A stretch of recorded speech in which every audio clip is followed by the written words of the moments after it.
විශාල මුදල් ප්‍රමාණයක් ගමේ සංවර්ධන සඳහා මේ අයවැය ලේඛනය වෙන් කරලා තිබෙනවා. நாங்கள் இந்த கிராமத்தை கட்டியெழுப்புவதற்காக பெருமளவு நிதியை ஒதுக்கி இருக்கின்றோம். හැබැයි ඒවා වියදම් කරලා වැඩ කරන්න පුළුවන්කම ලැබෙන්නේ තමුන්වහන්සේලා වැඩ කරොත් විතරයි. அவற்றை சரியான முறையிலே பயன்படுத்த முடிவது நீங்கள் මේ சரியாக අවුරුද්දේ අපි මේ යාපනයේ ගම්වල පාරවල් හදන වෙන් කරා.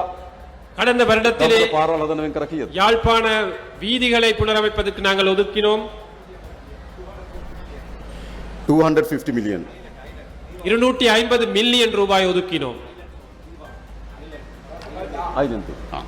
ඉතින් විශාල මුදල් ප්‍රමාණයක් අපි වෙන් කරා. பெரிய ஒரு நிதியை நாங்கள் මේ උතුරු පළාත ගම්වල පාරවල් හදන මිලියන 5000ක් වෙන් කරා. இந்த வடமாகாணத்திலே பாதைகள் புனரமைப்பதற்காக 5000 மில்லியன் ரூபாய் ஒதுக்கினோம். හැබැයි සමහර සල්ලි ඉතුරු වෙලා ආවා. ஆனால் கொஞ்சம் மீதியாகி திரும்ப அரசாங்கத்துக்கு போனது. ඉතුරු කරන්න එපා. මේ අවුරුද්දේ විශාල මුදල් ප්‍රමාණයක් ගම්වල සංවර්ධනයට එවලා තියෙනවා.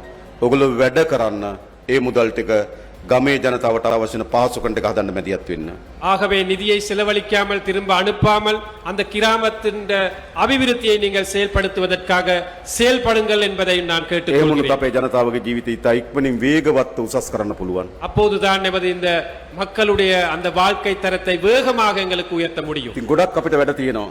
நிறைய வேலைகள் பணிகள் எங்களுக்கு இருக்கின்றன. හැබැයි වැඩ අතර ප්‍රධානම වැඩේ මේ මද්ද්‍රව්‍ය උදුර අපි තුරන් කරන්න ඕන. அந்த அனைத்து பணிகளுக்குள்ளும் இந்த போதை வஸ்து அச்சுறுத்தலை தோற்கடிப்பது பிரதானமான ஒரு பணியாக ஏற்றுக்கொள்ளுங்கள். අවියාවුදගත සන්නද්ධ අපරාධකරුවන් ඉන්න විනාශ කරන්න ඕන.